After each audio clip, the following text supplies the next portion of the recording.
ہمارے چینل میں خوش آمدید۔ تو چلیے شروع کرتے ہیں آج کی کہانی۔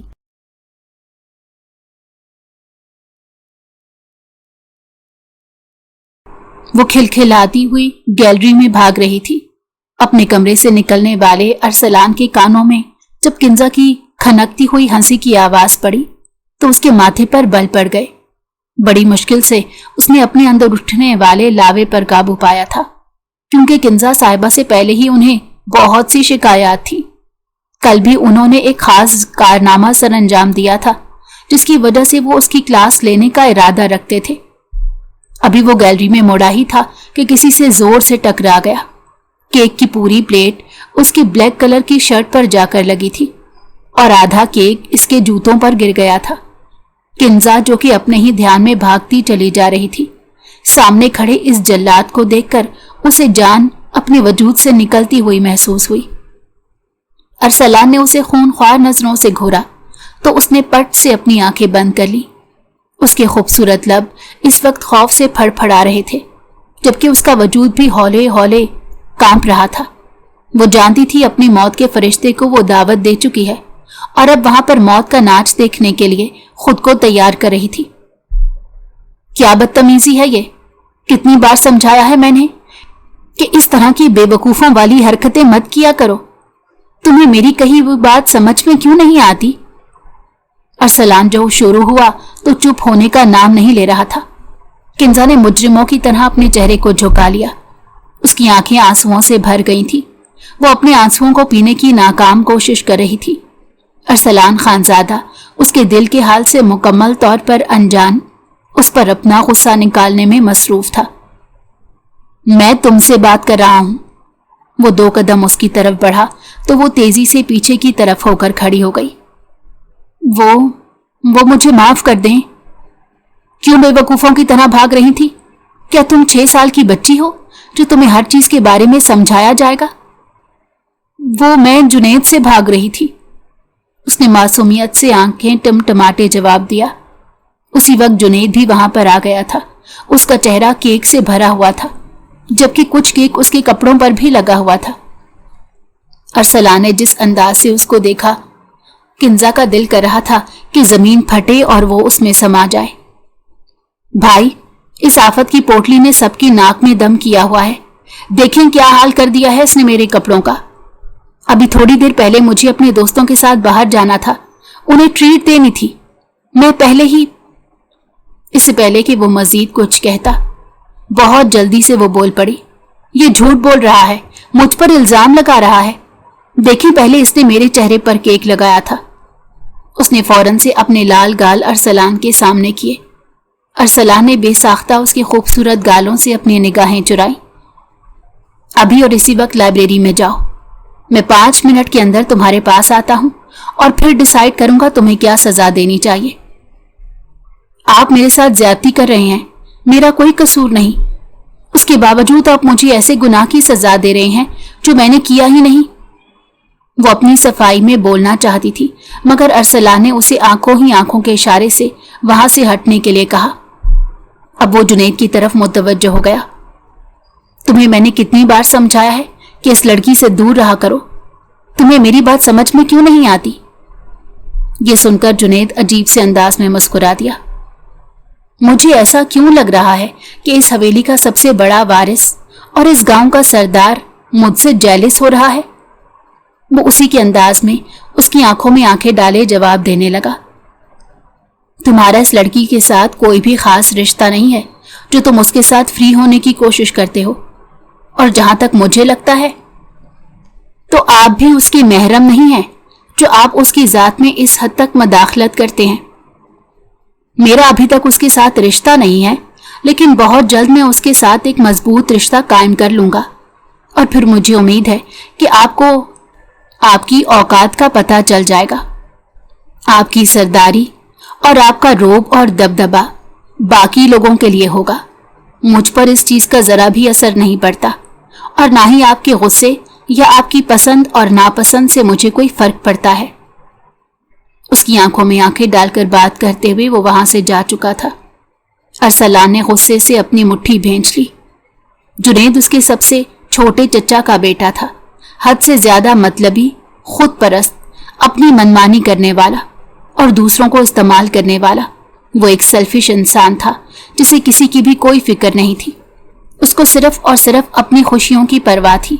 جو چیز اسے فائدہ پہنچاتی تھی وہ وہی کام کرتا تھا، اور جس چیز سے اسے لگتا تھا کہ وہ نقصان اٹھائے گا وہ اس کام کو چھوڑ دیتا، چاہے وہ سب کے فائدے کا ہی کیوں نہ ہو۔ حویلی کی کچھ زمینوں کو بھی وہ دشمنوں کے حوالے کر چکا تھا۔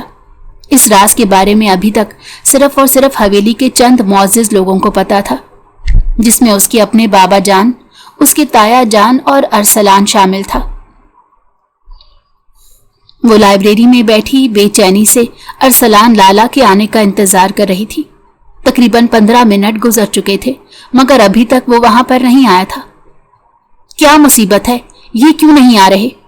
اپنی طرح انہوں نے مجھے بھی نکما اور ویلا سمجھا ہوا ہے، وہ منہ ہی منہ میں بڑبڑانے لگی، اس بات سے مکمل طور پر انجان کہ اس کی آواز اونچی تھی اور لائبریری میں داخل ہونے والے ارسلان نے بھی اس کی آواز سن لی تھی۔ ارسلان کے لب صرف اور صرف ایک پل کے لیے مسکراہٹ میں ڈھلے، اگلے ہی پل مسکراہٹ غائب ہو چکی تھی اور سنجیدگی اس کے چہرے پر نمودار ہو گئی تھی۔ وہ مضبوط قدم اٹھاتا ہوا اس کی پشت پر جا کر کھڑا ہو گیا۔ ابھی بھی وہ اس کی موجودگی سے ناواقف تھی۔ واؤ، کس قدر زبردست کتاب ہے یہ! اس نے اپنا ہاتھ ایک کتاب کی طرف بڑھایا تھا۔ ارسلان نے اس کو روکنا چاہا، کیونکہ اگر وہ اس کتاب کو اٹھا لیتی تو باقی ساری کتابیں بھی نیچے گر جاتی۔ اس سے پہلے کہ وہ کچھ کہتا یا اس کا بازو پکڑتا، وہ اس کتاب کو ہاتھ لگا چکی تھی اور پھر اگلے ہی پل ساری کتابیں نیچے کی طرف آئیں۔ ارسلان نے بروقت اس پر بازو رکھ کر اس کو اپنی جانب کھینچ لیا اور وہ زور سے اس کے سینے سے جا لگی۔ اس کا دل اسے اپنے کانوں میں دھڑکتا ہوا محسوس ہو رہا تھا، جبکہ اس کی سانسیں بھی منتشر ہو گئی تھیں۔ ارسلان نے جب اپنے سینے پر اس کی سانسوں کی تپش محسوس کی تو تیزی سے پیچھے کی طرف ہٹ کر کھڑا ہو گیا۔ تم ٹھیک ہو؟ اس نے فکر مندی سے سوال کیا، جبکہ وہ بے وقوفوں کی طرح خالی نظروں سے اس کو گھورے جا رہی تھی۔ شاید اسے ارسلان کے وہاں پر آنے کی امید نہیں تھی۔ ارسلان نے اس کو بازو سے پکڑ کر جھنجھوڑا تو وہ جھٹ سے ہوش کی دنیا میں آئی۔ جی میں ٹھیک ہوں، اس نے لرزتے ہوئے لہجے میں جواب دیا۔ میں نے تمہیں کتنی بار سمجھایا ہے کہ میری چیزوں کو ہاتھ مت لگایا کرو۔ تم مجھے بتاؤ کہ پھر تم کس مٹی کی بنی ہوئی ہو؟ اگر وہ ساری کتابیں تم پر گر جاتی تو… بات کرتے کرتے وہ یکدم خاموش ہو گیا اور اپنی کنپٹی کو مسلتے ہوئے بولا، پہلے مجھے یہ بتاؤ کہ تم کس کی اجازت سے ملازمہ کے ساتھ اس حویلی سے باہر نکلی تھی؟ تمہیں 1000 بار سمجھایا ہے کہ حویلی کی کسی بھی عورت کو باہر نکلنے کی اجازت نہیں ہے، اور آج کل حالات بھی ٹھیک نہیں ہیں۔ چودھری ہمارے دشمن بن گئے ہیں، وہ صرف اور صرف ایک موقع کی تلاش میں ہیں۔ میں نہیں چاہتا کہ وہ ہمارے خاندان کی عورت کو اپنے مقصد کے لیے استعمال کرے، اور نہ ہی میں یہ چاہتا ہوں کہ ہمارے خاندان کی عورت کی بے وقوفی کی وجہ سے ہماری عزت پر کوئی آنچ آئے۔ تم میری بات سمجھ رہی ہو نا؟ وہ بغور اس کی آنکھوں میں دیکھتے ہوئے اسے اپنی بات سمجھا رہا تھا۔ مجھے درد ہو رہا ہے۔ آنسوؤں سے اس کی آنکھیں بھیگ چکی تھیں کیونکہ ارسلان نے اس کے بازو بہت ہی مضبوطی سے دبوچ رکھے تھے۔ غلطی کا احساس ہوتے ہی وہ اس کا بازو چھوڑ کر 2 قدم پیچھے کی طرف ہٹا۔ اگلے 1 ہفتے تک تم اس حویلی سے باہر نہیں نکلو گی، بلکہ اپنے کمرے سے بھی باہر قدم نہیں نکالو گی۔ تمہارا کھانا تم تک پہنچ جایا کرے گا۔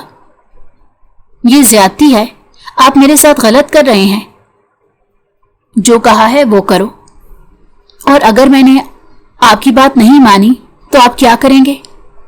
وہ چیلنجنگ انداز میں بولی تھی۔ پھر تمہارا یونیورسٹی میں جانا کینسل ہو جائے گا۔ آپ بہت ہی برے ہیں، میں آپ سے شدید نفرت کرتی ہوں۔ یہ کہہ کر وہ بھاگتی ہوئی کمرے سے نکل گئی، جبکہ اس کے جانے کے بعد ارسلان نے ایک زوردار مکہ دیوار پر مارا۔ وہ اس لڑکی کو خوفزدہ نہیں کرنا چاہتا تھا، نہ ہی اسے پریشان کرنا چاہتا تھا، مگر وہ اس کی کوئی بات نہیں سنتی تھی۔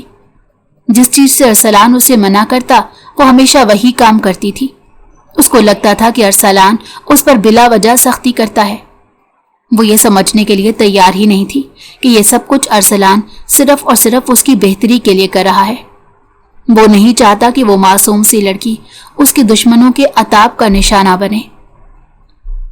رات کے وقت جب وہ حویلی کے اندر داخل ہوا، اس نے دیکھا کہ وہ باقی سب کزنوں کے ساتھ لاؤنج کے بیچوں بیچ بیٹھی تھی اور لوڈو کی گیم کھیلنے میں مصروف تھی۔ جنید اس کے ساتھ ٹک کر بیٹھا ہوا تھا۔ اچانک ہی جنید کا ہاتھ کنزا کے ہاتھ کے ساتھ مس ہوا، مگر کنزا کو تو جیسے اس چیز کی کوئی فکر نہیں تھی۔ اس نے کبھی بھی دل میں جنید کے بارے میں فیلنگز نہیں رکھی تھی اور نہ ہی وہ اس کے بارے میں ایسا کچھ سوچ سکتی تھی۔ اس نے ہمیشہ ہی جنید کو اپنا بڑا بھائی مانا تھا۔ جیسے ہی ارسلان وہاں پر گیا، جنید فوراً ہی کنزا کے قریب سے اٹھ گیا، کیونکہ سب لوگوں کے سامنے اب اسے اپنی عزت پیاری تھی اور وہ نہیں چاہتا تھا کہ ارسلان اس کی عزت کا کچرا کر دے۔ ارسلان کو دیکھ کر کنزا کا چہرہ اتر گیا، جو کہ باقی سب کزنوں نے ہی نوٹ کیا تھا۔ سونیا نے اس کو ہلکا سا ٹہوکا مارا تو وہ غصے سے اسے گھورنے لگی۔ کیا مسئلہ ہے تمہیں؟ کیوں بدتمیزی کر رہی ہو؟ ارے میں نے تو کچھ بھی نہیں کیا، میں تو بس تمہیں ہوش کی دنیا میں لانے کی کوشش کر رہی ہوں، کیونکہ جب بھی تم ارسلان بھائی کو دیکھتی ہو تمہارے ہوش اڑ جاتے ہیں۔ ایسی کوئی بات نہیں محترمہ، آپ کو صفائی پیش کرنے کی ضرورت نہیں، ہم سب لوگ ہی جانتے ہیں کہ آپ ارسلان بھائی سے کتنا ڈرتی ہیں۔ میں اس سے ڈرتی ورتی نہیں ہوں اور نہ ہی مجھے اس سے خوف آتا ہے۔ وہ زیادہ سے زیادہ میرا کیا بگاڑ سکتا ہے؟ کچھ بھی نہیں، اس نے اپنے مصنوعی کالر اکڑاتے ہوئے کہا اور اس کے ساتھ ہی اپنے کندھے پر سے اندیکھی مٹی جھاڑنے لگی۔ شہریار نے بھی ان کی گفتگو میں حصہ لیا تھا اور پھر تھوڑی ہی دیر میں باقی سب کزن ٹروتھ اور ڈیئر کھیلنے لگے۔ جبکہ کنزا کی باری آئی تو سب کزنز ایک بار پھر سے اس کا مذاق بنانے لگے اور اس کو ڈرپوک کہنے لگے، کیونکہ 5ویں بار بھی وہ ٹروتھ کا انتخاب کر رہے تھے۔ وہ ڈیئر لینے کے لیے تیار ہی نہیں تھی، کیونکہ جانتی تھی کہ اس کے کزنز اسے کوئی مشکل ٹاسک دیں گے۔ جب شہریار نے اس کا مذاق بنایا تو وہ پرجوش انداز میں کہنے لگی، ٹھیک ہے میں ڈیئر لیتی ہوں، مجھے بتاؤ مجھے کیا کرنا پڑے گا۔ یہ کہہ کر وہ سوالیہ انداز میں وہاں پر موجود باقی سب کزنوں کو دیکھنے لگی۔ ماہی نے اپنا گلا کھنگارا، یہ تو بہت ہی مشکل سوال کر دیا ہے، ہمیں تھوڑا سا وقت چاہیے، ہم سوچ کر آپ کو بتاتے ہیں کہ آپ کو کیا کرنا پڑے گا۔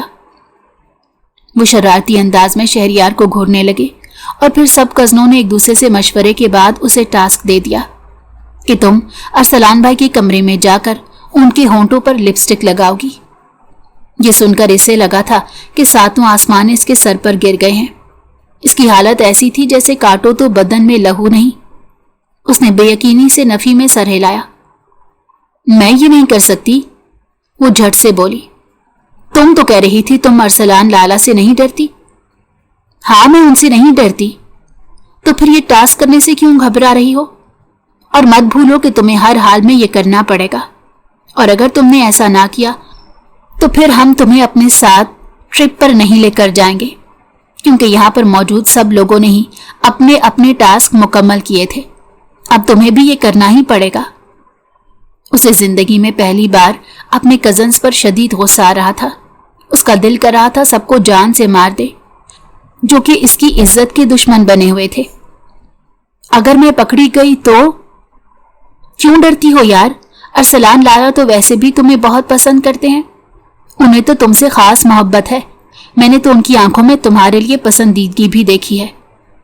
سونیا نے اس کا مذاق بناتے ہوئے کہا تو وہ برا سا منہ بناتے ناک چڑھاتے کہنے لگی، اگر اس قدر خطرناک ان کی محبت ہے تو نفرت نہ جانے کیسے ہوگی۔ بھائی مجھے تو معاف کرو، میں تو اس طرح کی محبت سے پناہ مانگتی ہوں۔ اس نے باقاعدہ ہاتھ جوڑ دیے تھے۔ چلو اب زیادہ ڈرامہ کرنے کی ضرورت نہیں، جاؤ ان کے کمرے میں جا کر اپنا ٹاسک مکمل کرو۔ ابھی تھوڑی دیر پہلے ہی وہ کمرے میں واپس گئے ہیں، 1 گھنٹہ گزرنے دو، جب وہ سو جائیں گے تب میں ان کے کمرے میں جا کر یہ ٹاسک پورا کروں گی۔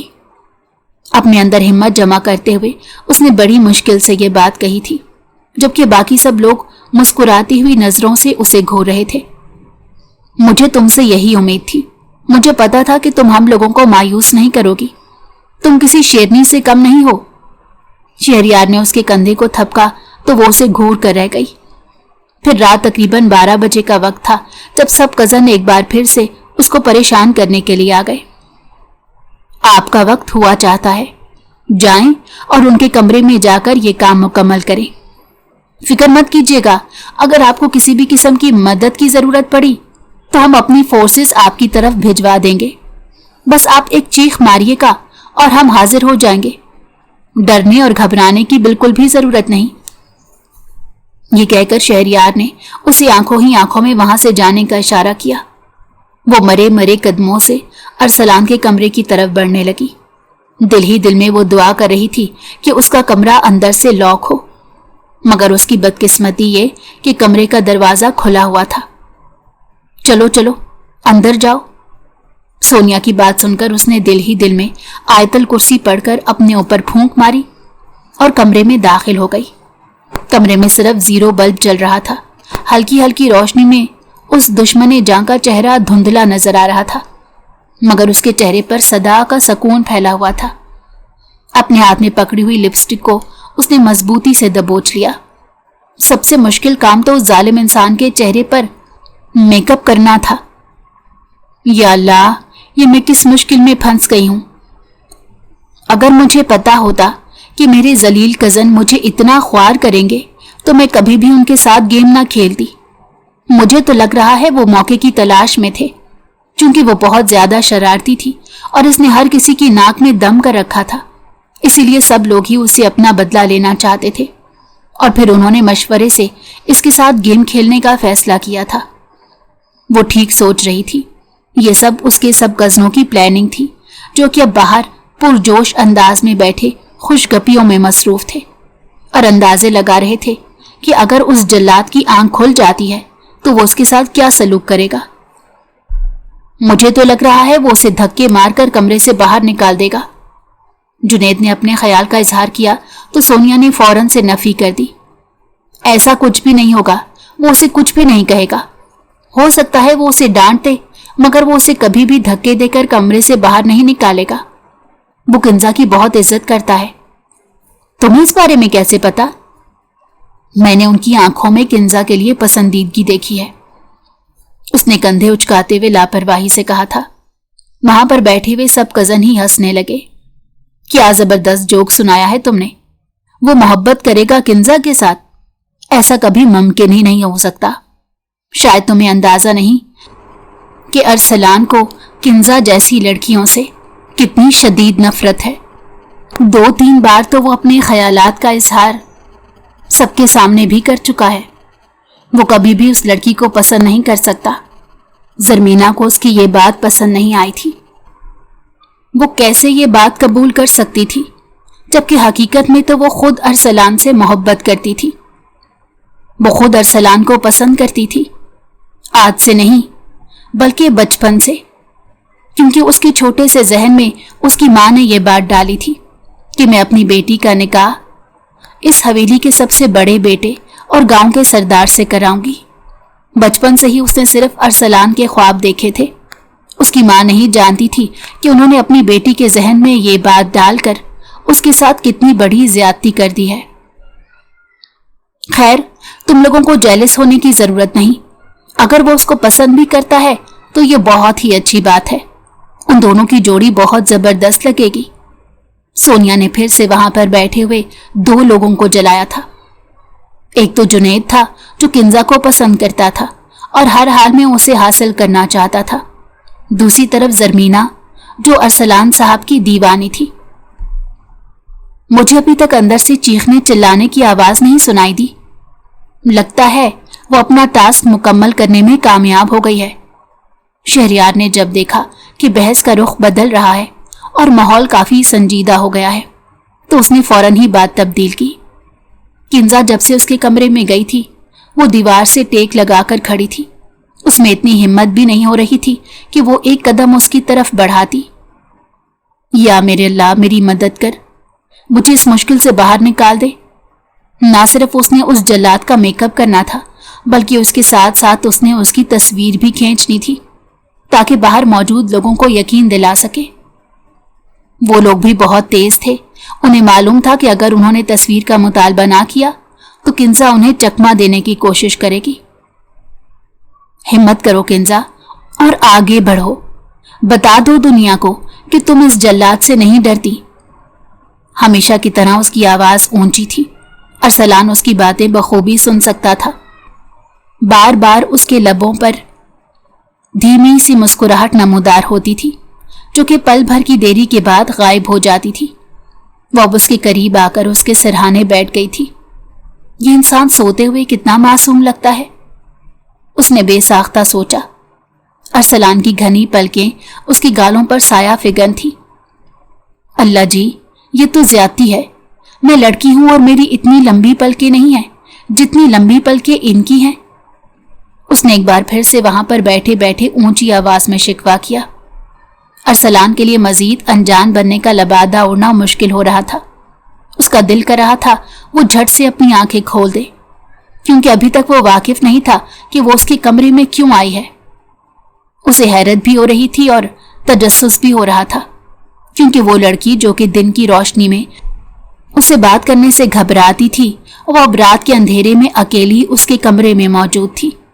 जब उसने लिपस्टिक निकाली और उसके होंठों पर लगाने ही लगी थी कि अरसलान ने फौरन से उसकी कलाई पकड़ ली, और उसके साथ ही इसको लगा कि इसके कदमों के नीचे से जमीन निकल गई है।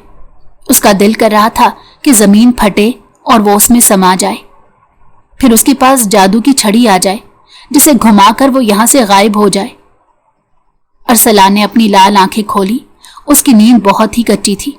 जैसे ही दरवाजा खुला था उसकी आंख खुल गई थी, मगर वो जानबूझकर सोता बना हुआ था, क्योंकि वो किंजा के परफ्यूम की खुशबू सूंघ चुका था और इसकी मौजूदगी अपने कमरे में महसूस कर चुका था। क्या कर रही हो यहां पर? उसने कारदार लहजे में सवाल किया। वो मैं क्या? बकरी की तरह मैं कर रही हो? जो पूछा है उसका जवाब दो, उसने तल्ख लहजे में सवाल किया। अब की बार किंजा ने सर झुका लिया। अरसलान के हाथों में अभी तक उसकी कलाई मौजूद थी। मैं तुमसे सवाल कर रहा हूं। उसने इसकी कलाई को मजबूती से दबोचा तो उसने फूट फूट कर रोना शुरू कर दिया। अरसलान के हाथ पांव फूल गए। उसके वहमो गुमान में भी नहीं था कि वो लड़की इस तरह से वावेला मचा देगी। एक तो तुमने गलती की है और अब अपनी गलती तस्लीम करने के बजाय उल्टा तुम आंसू बहा रही हो, वो उसे डबटते हुए बोला। मैंने कोई गलती नहीं की, ये कहकर उसने फिर से आंसू बहाने शुरू कर दिए। मुझे मजबूर किया गया था। किसने मजबूर किया तुम्हें? और ये घटिया काम करने को तुम्हें किसने बोला था? मुझे सोनिया ने डेयर दिया था। तुम उनके साथ रात के इस पहर क्या कर रही थी? जब मैंने तुम्हें कहा था कि 9 होते ही अपने कमरे में जाकर सो जाना। एक और हिदायत मिलने पर वो दांत पीस कर रह गई। प्लीज मुझे छोड़ दें, मुझे दर्द हो रहा है, उसने अपनी कलाई छुड़वाते हुए कहा। अरसलान ने फौरन उसकी बाजू छोड़ दी। वो उसके बेहद करीब मौजूद थी। इस चीज का एहसास होते ही वो उससे दूर हटी और कमरे से बाहर निकलने लगी थी कि अरसलान ने उसे रोक लिया। रुको, मुझे जाने दो, मैं इन लोगों को देखता हूं। प्लीज आप ऐसा कुछ मत कीजिएगा। तुम अपने कमरे में जाओ, अब दोबारा मुझे तुम बाहर नजर मत आओ। उसे कमरे में जाने का इशारा करके वो बाकी कज़नों की तरफ चल दिया। सोनिया अरसलान को देखते ही वहां से रफू चक्कर हो गई थी। बाकी लड़कियां भी साइड पर हो गई थी। अब वहां पर सिर्फ लड़के मौजूद थे। जुनैद पुरसकून अंदाज में बाजू लपेटे अरसलान के चेहरे को घूर रहा था। लगता है कि तुम्हें मुझे दुल्हन के रूप में देखने का ख्वाब ही रह जाएगा। मैं तो समझ रहा था कि तुम लिपस्टिक लगाकर बाहर आओगे, तुम्हें देखकर मैं थोड़ा सा एंटरटेन हो जाऊंगा, मगर तुमने तो मुझे अच्छा खासा मायूस किया है। जुनैद की बात का मतलब समझते ही उसके अंदर गुस्से का लावा उबलने लगा। तुम्हें अंदाजा भी है कि तुम क्या कह रहे हो? हाँ, मैं बहुत अच्छे तरीके से जानता हूं। और तुम्हें एक और मजे की बात बताऊं कि मुझे अपने कहे पर जरा भी शर्मिंदगी नहीं। वैसे तुम जैसे मर्दों के साथ ऐसा ही होना चाहिए, जो खुलकर बात करना नहीं जानते, जो अपनी मोहब्बत को कबूल करना नहीं जानते, उनको लिपस्टिक ही लगानी चाहिए। मैं जिससे मोहब्बत करता हूं मैं उसको हासिल करके रहूंगा। खौफजदा तो उस शख्स को होना चाहिए चूड़ियां तो उस इंसान को पहननी चाहिए जिसके हाथों में पछतावों के अलावा और कुछ भी नहीं आने वाला। ये तुम्हारी सबसे बड़ी गलत फहमी है अरसलान। तुम इसे मेरी गलत फहमी कह लो या फिर अपनी खुशफहमी, क्योंकि हकीकत यही है। सोनिया तेजी से कमरे के अंदर दाखिल हुई। उसकी सांस बुरी तरह फूली हुई थी। सोनिया को देखकर किंजा के माथे पर बल पड़ गए। तुम वापस आ गई? उसने तुम्हें कुछ कहा तो नहीं? नहीं, मुझे तो कुछ नहीं कहा। मुझे तुम लोगों की फिक्र हो रही थी। मैं तो भाग कर आ गई हूं। क्या वाकई उन्होंने तुम्हें कुछ नहीं कहा? हाँ, उन्होंने मुझे कहा है कि तुम अपने कमरे में जाओ और जब तक मैं ना कहूं तुम अपने कमरे से बाहर नहीं निकलोगी। सोनिया की आंखें फैल गई थी, जबकि इसका मुंह हैरत से खुला का खुला रह गया था। मुझे सच बताओ, यकीन ही नहीं आ रहा, क्योंकि आज से 1 साल पहले जब तुम यहां पर नहीं थी तो जरमीना ने भी इस तरह की शरारत करने की कोशिश की थी। उन्होंने उसका हाथ पकड़कर उसे धक्के मारकर कमरे से बाहर निकाला था और सब लोगों के सामने जलील किया था। उसे बातें सुनाई थी। सब घर वाले भी जाग गए थे। ताया जान भी जरमीना पर बहुत ज्यादा गुस्सा हुए थे और उसके बाबा ने भी उसे डांटा था। किंजा के दिल को कुछ हुआ। उसको अंदाजा नहीं था कि इस सब के बावजूद उसके कजन्स इसको इस तरह का टास्क देंगे। जब उसने सोनिया से शिकवा किया तो वो निगाहें चुराते हुए कहने लगी, मैं खुद तुम्हें इस तरह का टास्क नहीं देना चाहती थी, और ये बात जो मैं तुम्हें अभी बता रही हूं इस बारे में मुझे जुनेद ने बताया था। पहले तो मुझे भी आइडिया नहीं था। खैर, तुम टेंशन मत लो और शुक्र अदा करो कि तुम बच गई हो। तुम्हारे पसंदीदा शख्स ने तुम्हें भी कुछ नहीं कहा। उसको अपना पसंदीदा इंसान बनाने से अच्छा है कि मैं किसी कुएं के मेंढक को पसंद करके उससे निकाह कर लूं। यह सुनकर वो ऊंची ऊंची आवाज में खिलखिलाकर हंसने लगी। सुबह जब वो सोकर उठी तो उसके सर में शदीद दर्द हो रहा था, क्योंकि रात वो देर तक जागती रही और अभी फिर से दादी जान ने उसको जल्दी उठा दिया था। दरअसल उनकी हवेली में ये रिवाज था कि हवेली में मौजूद सब लोग सुबह एक साथ नाश्ता करते थे, चाहे कोई सुबह के वक्त सोता है या फिर रात के 8 बजे सोता है। नाश्ते की टेबल पर सब लोगों को मौजूद होना पड़ता था। वो काफी देर से वहां पर पहुंचे थे। दादी जान ने उसे गुस्से से घूरा तो वो उनसे निगाहें चुराने लगे और इस सलान के पहलू में जाकर बैठ गई।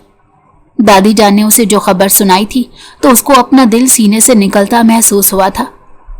अरसलान भी हाथ रोककर हैरत से दादी जान के चेहरे की तरफ देखने लगा। उसकी मां कहने लगी, आपने क्या सोचकर यह फैसला किया है? आप अच्छे तरीके से जानती हैं कि ये किस कदर बेवकूफ औरत है। किंजा ने अपनी गर्दन झुका ली थी। जुनेद थोड़ी ही देर पहले वहां से जा चुका था। अब उस टेबल पर सिर्फ अरसलान की मां, किंजा और दादी जान मौजूद थे। ये बेवकूफ नहीं है, बस अभी छोटी है और नादान है।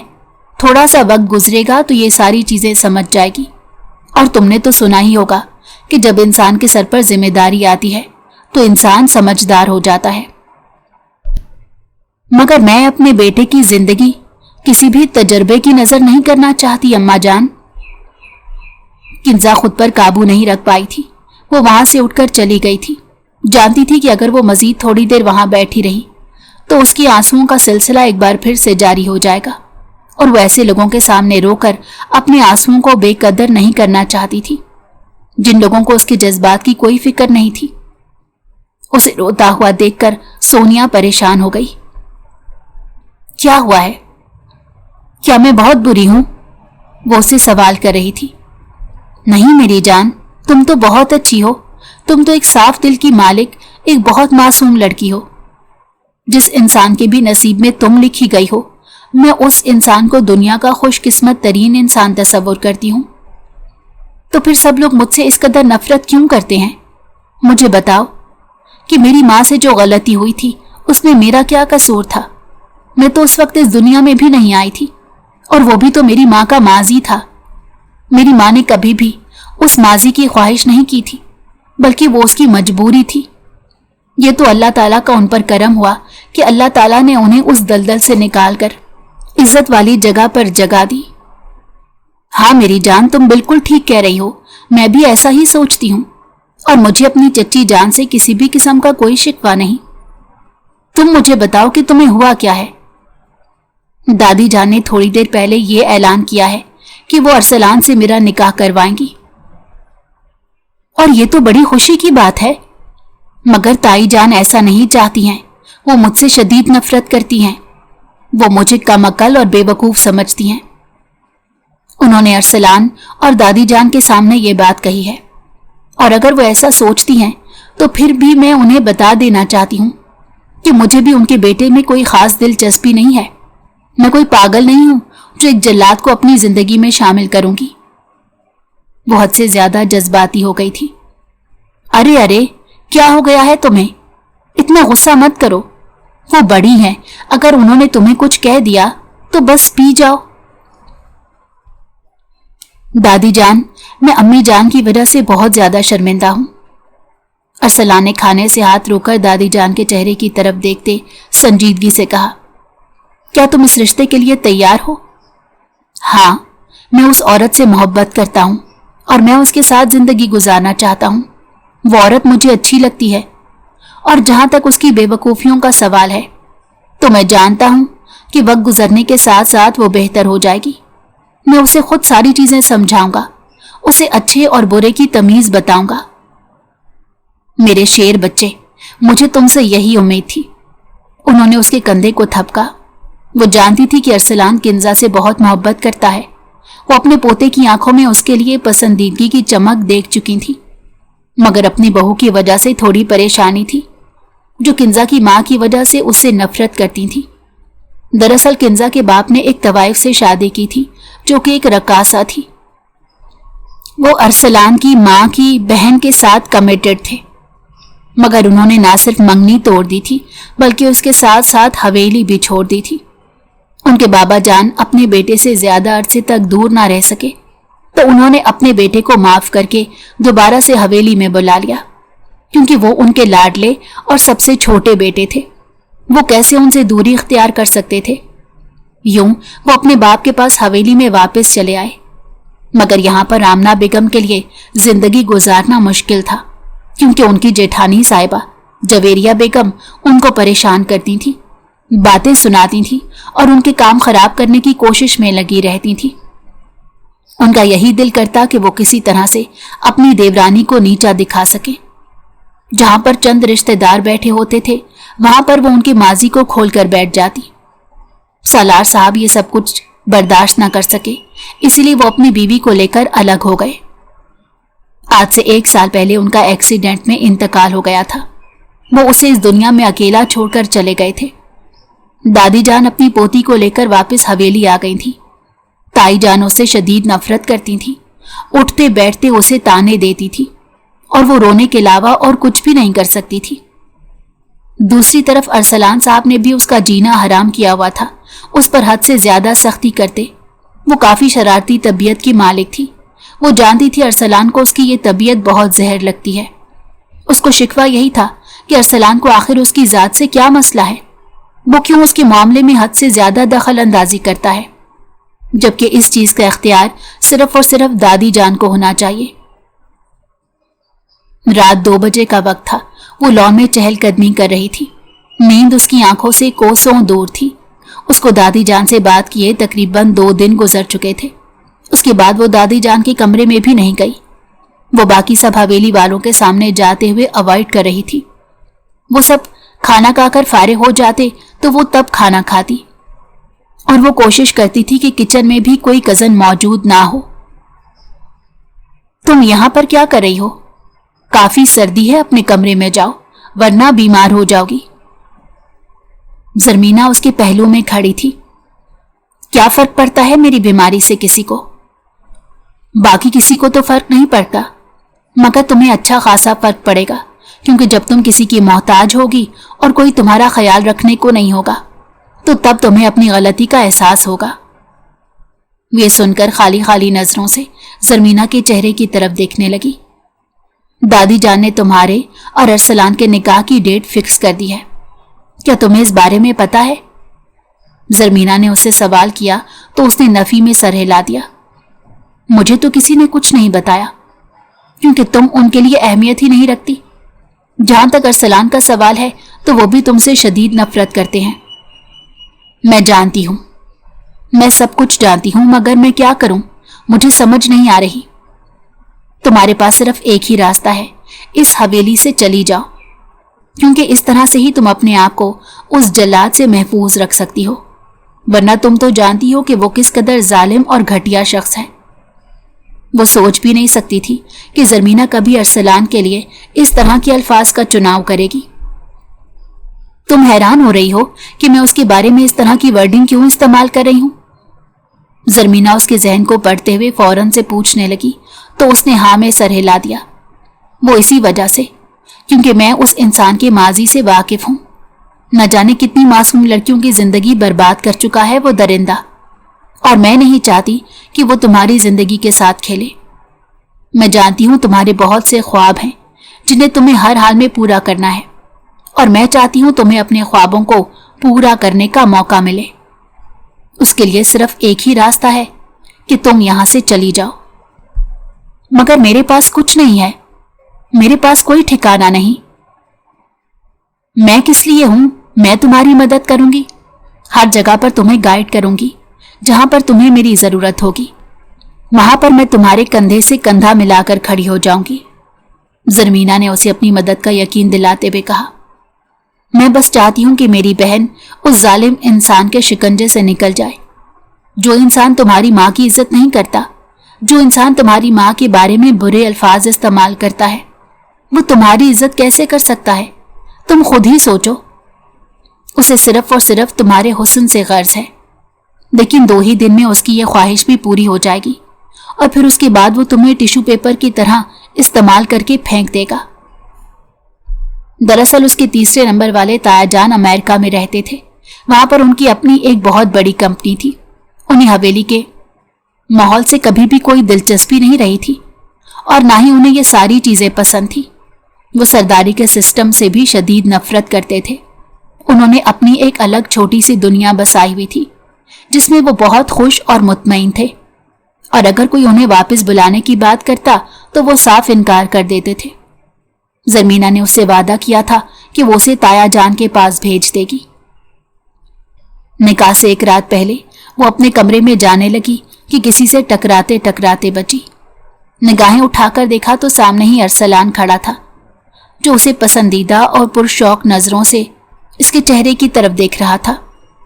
उसको हासिल करने के लिए उसने अपनी माँ से बहस की थी, क्योंकि वो अपनी मोहब्बत को नहीं खोना चाहता था, और वो ये भी जानता था कि उसकी माँ जो कुछ कह रही है वो बहुत गलत है। उसकी इज्जत पर हर्फ नहीं आना चाहिए था, और ना ही उसकी माँ की माजी के बुनियाद पर इसको जज करना चाहिए था। जवेरिया बेगम अपने बेटे की खुशी के सामने घुटने टेक चुकी थी, क्योंकि वो जानती थी कि अगर उन्होंने इस बार जिद की या फिर अपने बेटे को मजबूर करने की कोशिश की तो वो अपने बेटे को भी खो देंगी। अरसलान को देखकर उसके दिल में शदीद नफरत पैदा हो गई थी, क्योंकि ज़रमीना ने उसे जो कुछ बताया था उसके बाद वो उस शख्स का चेहरा देखना नहीं चाहती थी, और ना ही उसकी मौजूदगी को महसूस करना चाहती थी। नफरत से सर झटकती हुई वो वहां से चली गई, जबकि उसका ये अंदाज देखकर वो हैरान रह गया। फिर उसने ये सोचकर चुप साध ली कि वो शादी के बाद उसको मना लेगा और उसकी सारी गलत फहमियां दूर कर देगा। रात तकरीबन 3 बजे का वक्त था जब वो काली चादर में अपना चेहरा छुपाए हवेली के पिछले हिस्से से बाहर निकली। जुनेद ने उसे कहा था कि वो वहां पर अपनी जीप लेकर आएगा। उसे सिर्फ 2 मिनट ही इंतजार करना पड़ा था। एक काले रंग की जीप उसके करीब आकर रुकी थी। जुनेद ने उसे फ्रंट सीट पर बैठने का इशारा किया तो वो जल्दी से बैठ गई। उसका दिल जोर जोर से धड़क रहा था। उसको शिद्दत से कुछ गलत होने का एहसास हो रहा था। तुम ठीक तो हो? जुनेद ने उसका बाजू पकड़कर उससे धीमे लहजे में सवाल किया। उसको थोड़ा सा अजीब लगा। उसने एक झटके से अपनी बाजू आजाद करवाई। उसे जुनेद की आंखों से भी खौफ महसूस हो रहा था। वो उसे लेकर एक बहुत बड़े बंगले के सामने पहुंच गया। इसने तो मुझे कहा था कि मेरे टिकट हो गए हैं और आज ही रात में अमेरिका चली जाऊंगी। हैरत से आंखें फैलाते उसने जुनेद से सवाल किया। तुम्हें अमेरिका नहीं बल्कि मैं एक और दुनिया में ले जाऊंगा, वो पुरस्कार अंदाज में बोला, और फिर उसे लेकर उस बंगले के अंदर दाखिल हो गया। تمہیں اندازہ نہیں ہے کہ میں نے کتنی شدت سے اس لمحے کا انتظار کیا تھا، اور آج تم میری دسترس میں موجود ہو۔ یہ کہہ کر وہ اس کی طرف بڑھنے لگا۔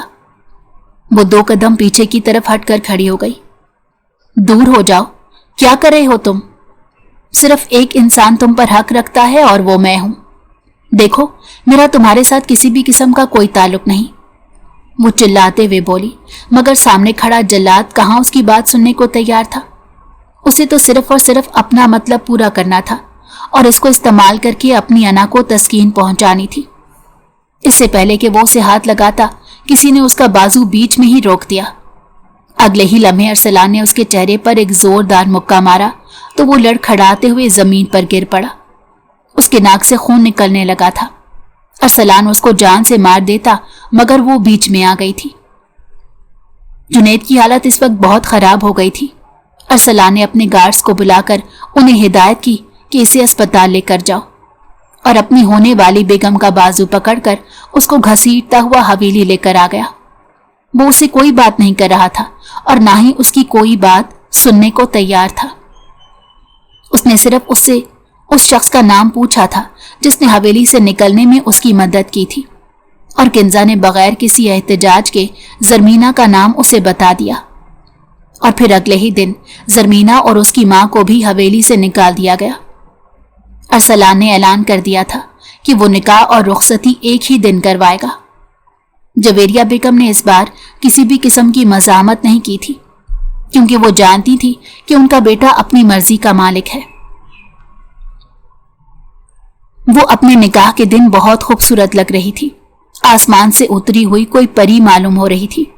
جو بھی ایک نظر اس کو دیکھتا اس کا دیوانہ ہو جاتا، مگر وہ جس کی نظروں کی منتظر تھی وہ اس پر نظر کرم کرنے کو تیار ہی نہیں تھا۔ عروسی جوڑے میں ملبوس وہ اس کا انتظار کر رہی تھی۔ جب وہ مضبوط قدم اٹھاتا کمرے کے اندر داخل ہوا اور 2 ٹوک انداز میں بولا، چینج کر لو اور تھوڑی دیر میں سو جانا۔ اگر کوئی تم سے پوچھے تو کہہ دینا کہ سب کچھ نارمل تھا۔ وہ اسے معافی مانگنا چاہتی تھی، اس کو بتانا چاہتی تھی کہ وہ سب کچھ غلط فہمی کی بنیاد پر ہوا ہے، مگر وہ اس کو موقع نہیں دے رہا تھا۔ وقت کا کام ہے گزرنا، اور وقت تیزی سے گزرتا چلا جا رہا تھا۔ ارسلان اپنے کاموں میں حد سے زیادہ مصروف ہو گیا تھا۔ اس وقت حویلی واپس آتا جب وہ گہری نیند سو چکی ہوتی۔ ایک دن اس نے فیصلہ کیا کہ کچھ بھی ہو جائے وہ ارسلان سے بات کر کے رہے گی۔ جیسے ہی وہ کمرے کے اندر داخل ہوا وہ بھاگتی ہوئی اس کے پاس آئی۔ ارسلان نے اسے اگنور کرنا چاہا، مگر اس نے رونا شروع کر دیا۔ ارسلان نے ایک گہری سانس لی۔ یہی اس کی کمزوری تھی، وہ اس کو روتے ہوئے نہیں دیکھ سکتا تھا، اور وہ اپنی اسی کمزوری کا فائدہ اٹھا رہی تھی۔ تم سوچ بھی نہیں سکتی کہ مجھے تم پر کتنا غصہ ہے۔ میں آپ سے معافی مانگتی ہوں، جو کچھ بھی ہوا میں اس پر بہت زیادہ شرمندہ ہوں۔ میں نہیں چاہتا تھا کہ کوئی تمہارے کردار کے بارے میں بات کرے، اور اگر میں اس وقت وہاں پر نہ پہنچتا تو… اس کے آگے وہ کچھ بول ہی نہ سکا، تو اس نے ایک جھٹکے سے اس چھوٹی سی لڑکی کو اپنے سینے سے لگا لیا، جس کو وہ بے تحاشا پیار کرتا تھا اور جو اس کے لیے بہت خاص تھی۔ یہی وہ لڑکی تھی جس کے لیے وہ ساری دنیا سے لڑنے کو تیار ہو گیا تھا۔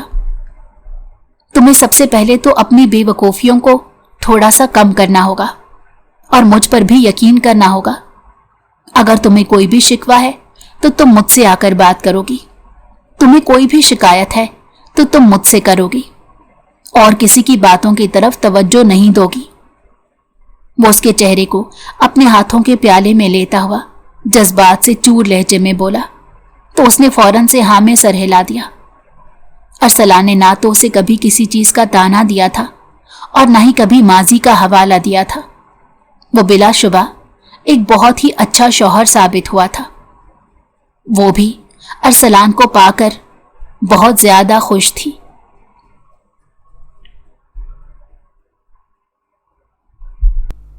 اگر آپ کو ہماری کہانی پسند آئی ہو تو ہمارے چینل کو لائک کریں اور سبسکرائب کر دیں۔ بیل نوٹیفیکیشن کو بھی آن کر دیں تاکہ ہماری آنے والی ہر مزیدار کہانی آپ کو وقت پر ملتی رہے۔